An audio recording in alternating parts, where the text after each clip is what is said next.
Good morning. Properties of isomorphisms. Suppose F is an isomorphism from a group G onto a group G dash. Then the first property is if F carries the identity element of G to the identity element of G dash. Second, for every integer n and for every group element A in G, F a raised to power n is equal to F a whole raised to power n. This property we proved for homomorphisms also. Next is for any element A and B in G, A and B commute if and only if Fa and Fb commute. Fourth is if G is a cyclic group generated by A, if and only if G dash is a cyclic group generated by Fa. Next is order of A is equal to order of Fa for all A in G, means isomorphisms preserve orders. Next property is for a fixed integer k and a fixed group element B in G, the equation x raised to k equal to b has the same number of solutions in G as does the equation x raised to k equal to fb in G dash. Next is if G is finite, then G and G dash have exactly the same number of elements of every order. So first property of isomorphism is that F carries the identity element of G to the identity element of G dash. Let E be the identity element of a group G and E dash be the identity element of group G dash. Then we may write E dash into Fa as Fa because E dash is the identity element of G dash and Fa is also the element of G dash. Also, A belongs to G and E is the identity element of G, therefore A equal to Ea. So this is equal to F of Ea. But F is an isomorphism, so it is composition preserving, therefore we can write Fea equal to Fe into Fa. If we apply right cancellation law here, we can cancel Fa on both sides and we are left with E dash equal to Fe or Fe equal to E dash.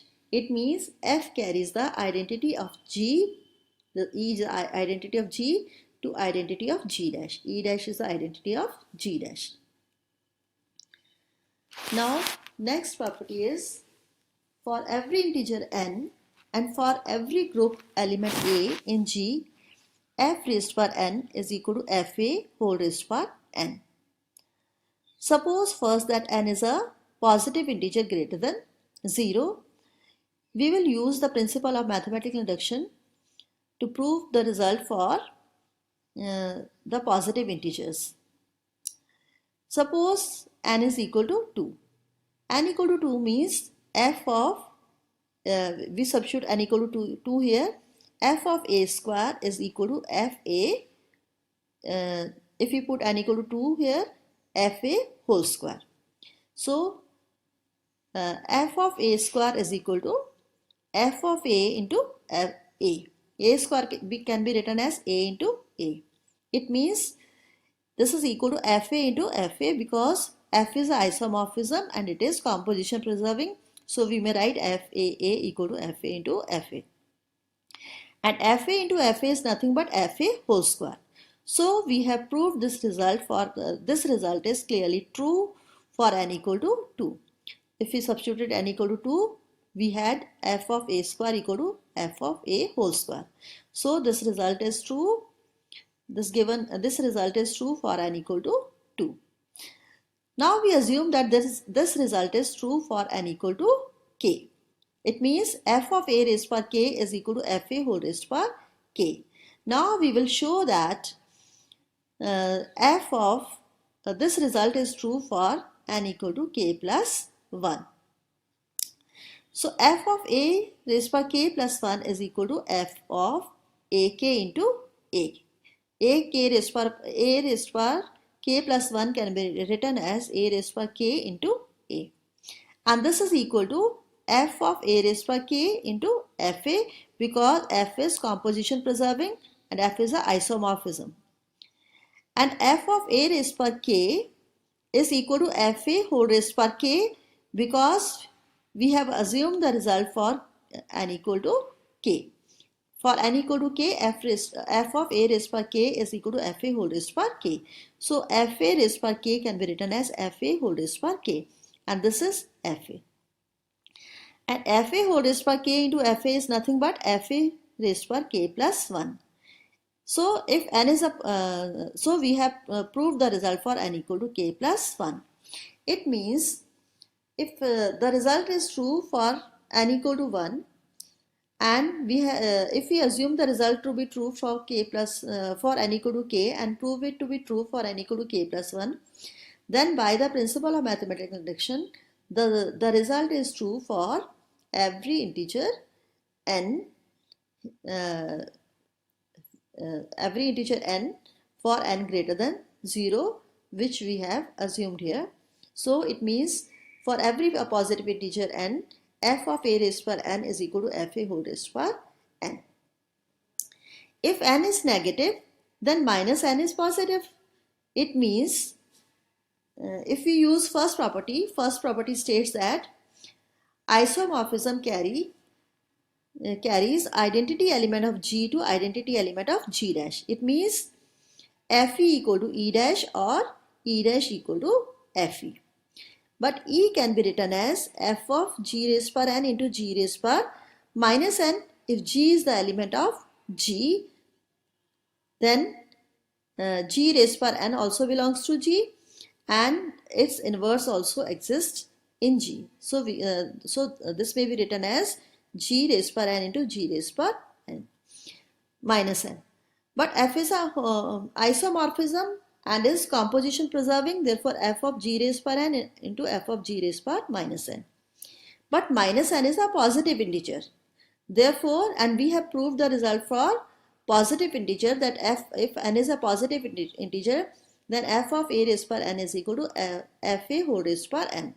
So f of G raised per minus n is equal to f of G raised per whole raised per minus n. So if we multiply both sides by fg raised per n, we get fg raised per n e dash into fg raised per n is equal to fg raised per n, because e dash is the identity element of g dash.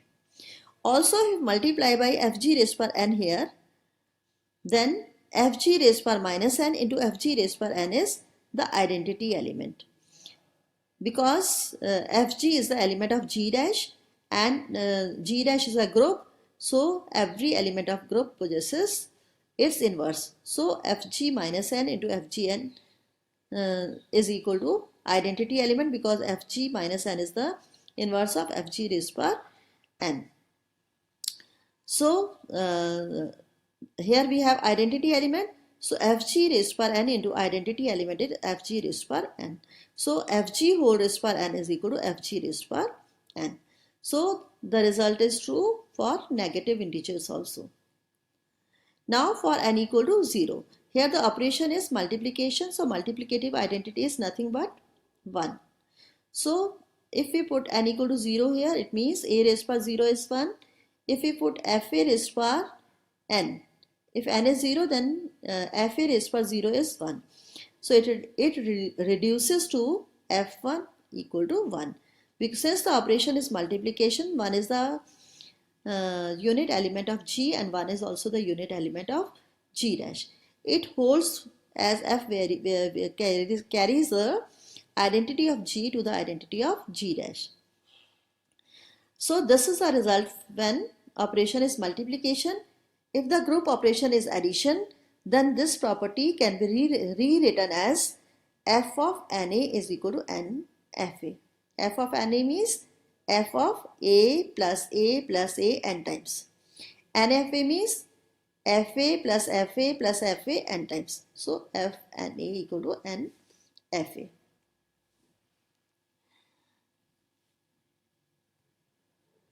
For any element a and b in G, a and b commute if and only if fa and fb commute.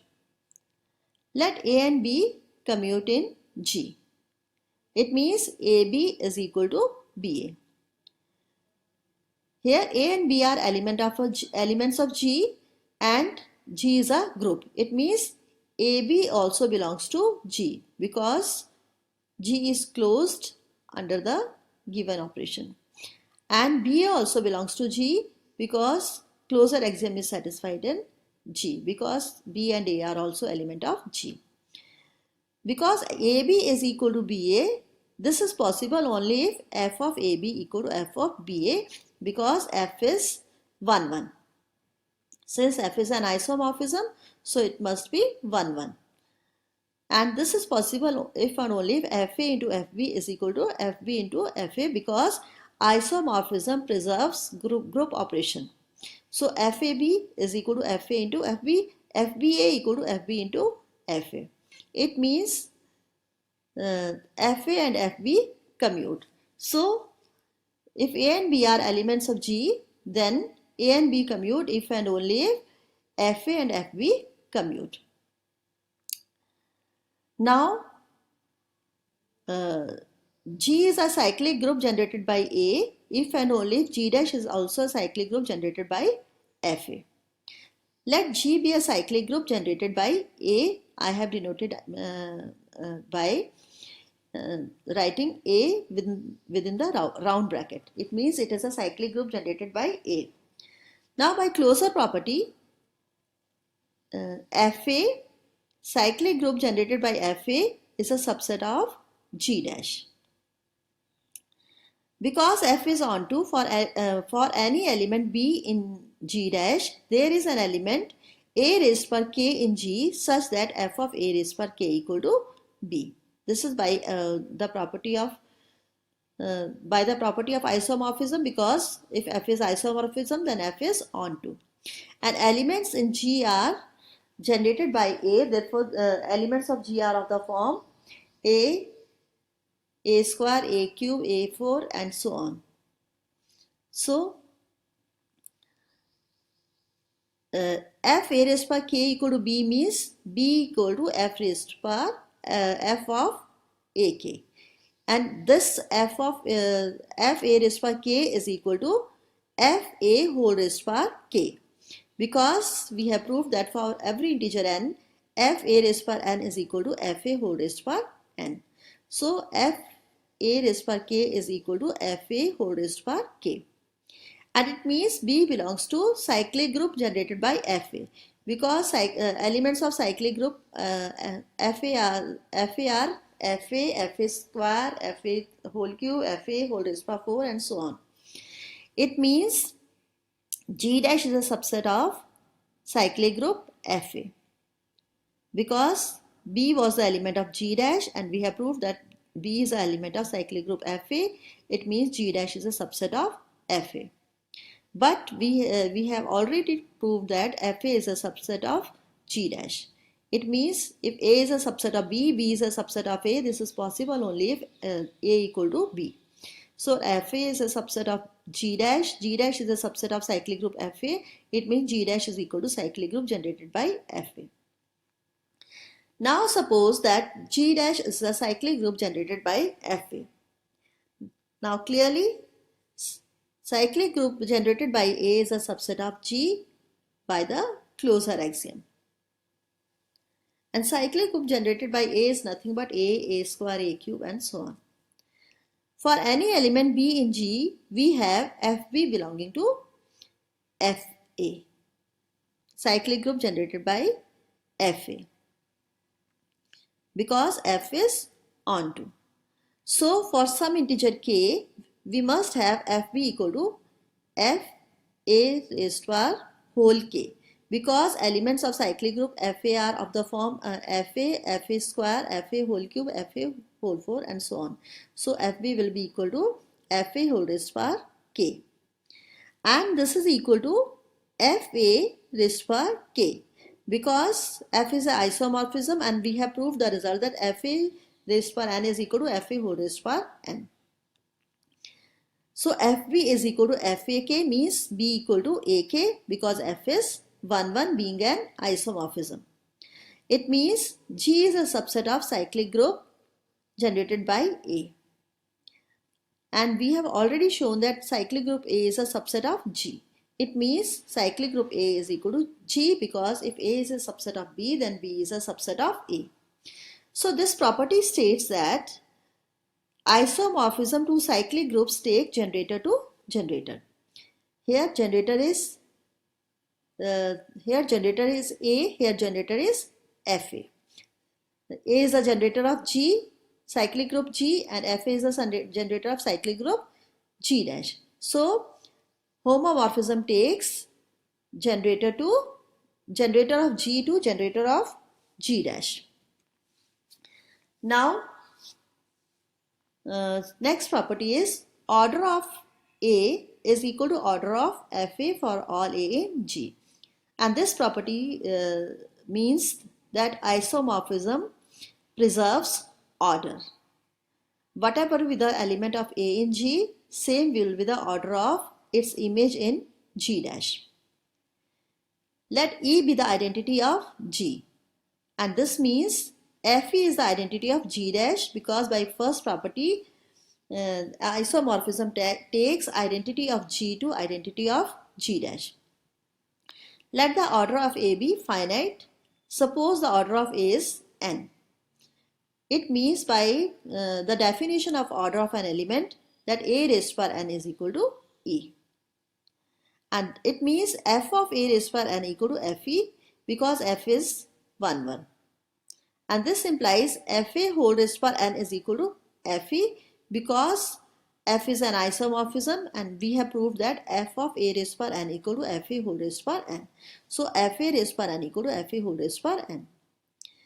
And by definition of Fe is the identity element of G dash. So by definition of order of an element, order of Fa equal to n. Now if the order of A is infinite, then the order of Fa cannot be finite, because if we assume order of Fa to be finite and we assume that its order is m, then it means that order of Fa raised to power m equal to Fe by definition of order of an element, because Fe is the identity element of G dash. And Fa raised to power m is nothing but Fa raised to power m, and because F is isomorphism, it is also 1, 1. So Fa raised to power m equal to Fe implies A raised to power m equal to E. But this is a contradiction, because by this equation it means that order of A is m. But we have assumed that order of A is infinite. So this is not possible. Hence the order of Fa cannot be finite. This implies the order of Fa is infinite. So we have proved that order of A is equal to order of Fa for all A in G. It means isomorphism preserves the order. Whatever is the order of A order of an element in G, same will be the order of its image in G dash. Now for a fixed integer k and a fixed group element B in G, the equation x raised to power k equal to b has the same number of solutions in G as does the equation x raised to power k equal to fb in G dash. Let A be the solution of x raised to power k equal to b in G. It means A satisfies this equation, means if we substitute x equal to A, then also the equation is true. So A is the solution of x raised to power k equal to b, means A raised to power k equal to b. But f is 1, 1 because it is an isomorphism. It means f of ak equal to f of b. But f of A raised to power k is equal to fa whole raised to power k, because we have proved this result because f is an isomorphism and fa raised to power n is equal to fa whole raised to power n. So fa whole raised to power k equal to f of b. It means fa satisfies the equation y raised to power k equal to b. It means fa is the solution of y raised to power k in G dash. So for every solution A belonging to G of the first equation, we have obtained the the solution of the second equation, which is Fa belonging to G dash. Now suppose the other way around. Suppose y belongs to G dash is the solution of x raised power k equal to Fp. It means y satisfies this equation, means y raised by k equal to Fp. Since f is onto, there is an element x belonging to G such that fx equal to y. And this implies fx whole raised by k equal to y raised by k. And this implies fx raised by k is equal to Fb, because fx whole raised by k is equal to f of x raised by k whenever f is an isomorphism.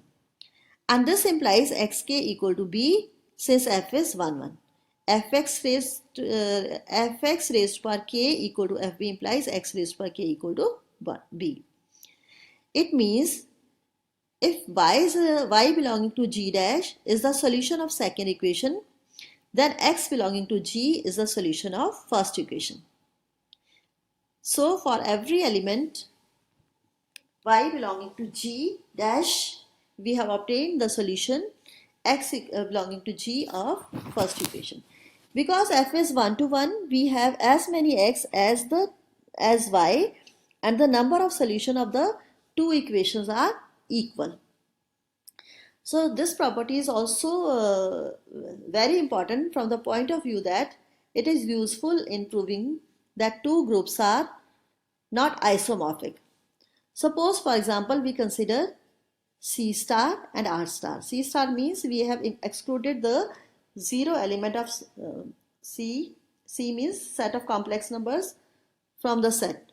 R star means we have excluded the zero from the set of real numbers, because if we will include the zero, then it will not be a group. So I have denoted the set of complex numbers minus 0 by 0 C star, and set of real numbers minus 0 by R star. Now the equation x raised by 4 equal to 1 has 4 solutions in C star, but only 2 solution in R star, because in R star x square equal to 1 and x equal to plus minus 1 is the only solution, x equal to 1 and x equal to minus 1. But for the in the set of complex numbers, x equal to iota, x equal to minus iota, x equal to 1, x equal to minus 1 are the 4 solutions of this equation. So if C star is a group of complex numbers in which 0 is not included, and R star is a group of real number in which 0 is not included, then the number of solutions in C star is different from the number of solutions in R star. So the two groups cannot be isomorphic, because if f is an isomorphism, we have proved that that the equation x raised by k equal to b has the same number of solution in G as does the equation x raised by k equal to fb in G dash. So the equation x raised by 4 equal to 1 has 4 solution in C star, but only 2 solution in R star. No matter how one attempts to define an isomorphism from C star to R star. So property 6 cannot hold.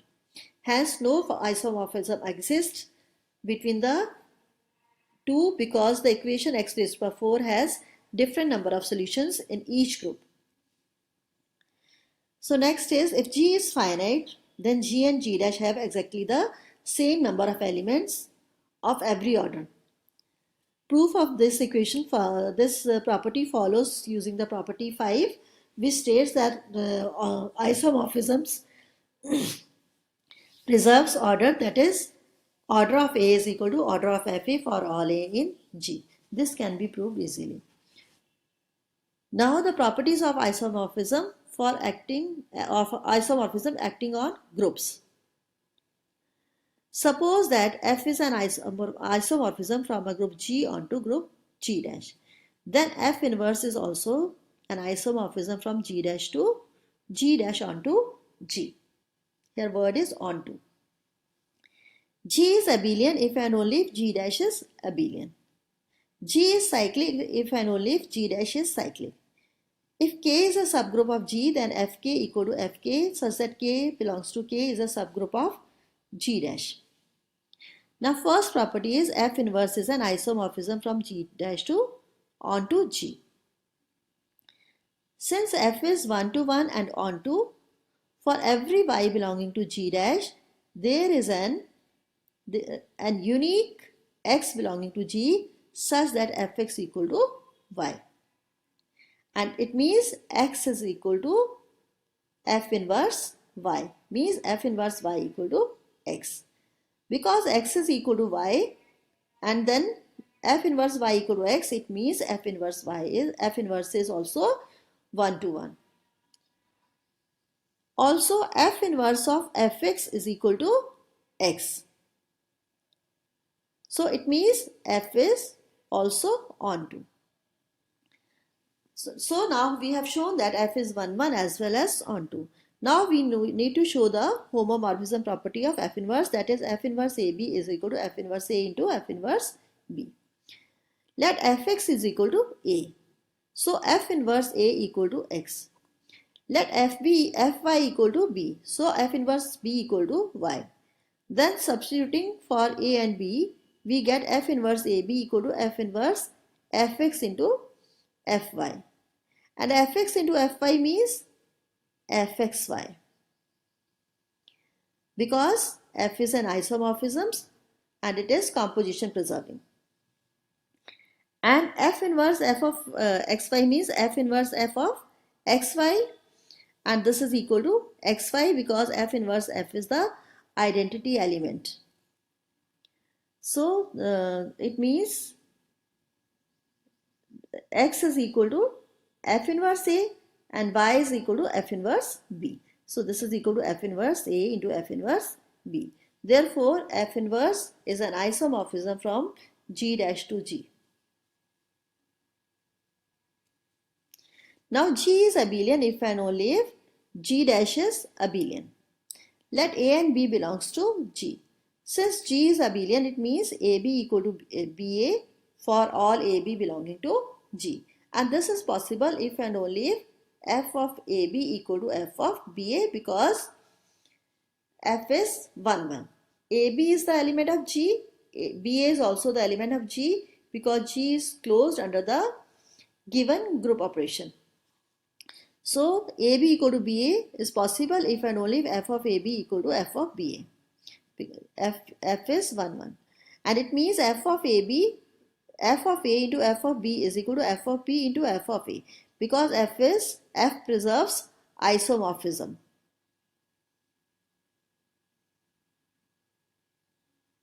So F of A into F of B is equal to F of A into F of B. Also, we have proved that isomorphism preserves commutativity in the properties in previous slides. And this is possible if and only if FA and FB commute. And it means G dash is, if and only if G dash is abelian. Now G is cyclic if and only if G dash is cyclic. Let G be cyclic and A be its generator. Hence G is equal to A. Because A is the generator of cyclic group, therefore there exists n belonging to n such that A raised per n equal to x. And it means F of A raised per n is equal to F of x, because F is 1, 1. And it means F of A whole raised per n equal to Fx, because we have proved that for every integer n, F of A raised per n equal to Fa whole raised per n. And it means F of A whole raised per n generates all the elements of G dash. Because isomorphisms preserve order and G is equal to G is a cyclic group generated by A if and only if G dash is cyclic group generated by Fa. And if this is possible only if G dash is cyclic.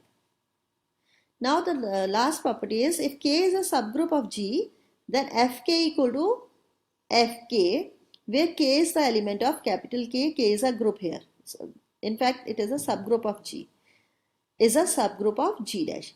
We will prove that this Fk, which is defined as the set of all Fk, where K is the element of K, is a subgroup of G dash.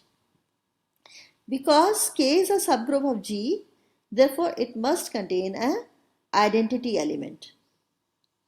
So E dash belongs to Fk, so Fk is non-empty. Let K1, K2 belongs to K. Because K is a subgroup, therefore K1, K2 inverse also belongs to K.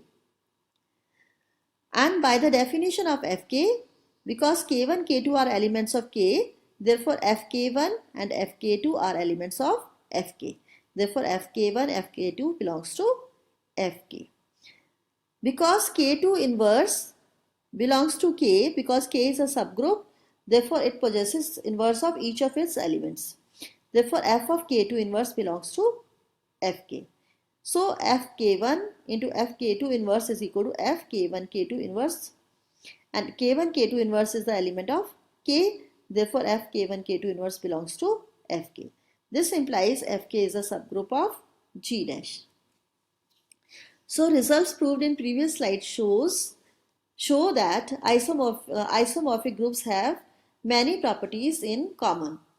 Actually, the definition is precisely formulated so that isomorphic groups have all group theoretic properties in common. But by this we mean that if two groups are isomorphic, then any property that can be expressed in the language of group theory is true for one if and only if it is true for the other. This is why algebraists speak of isomorphic groups as equal or the same. Admittedly, calling such groups are equivalent rather than the same, and it might be more appropriate, but we bow to the long-standing tradition because we call these equal or the same. Thank you.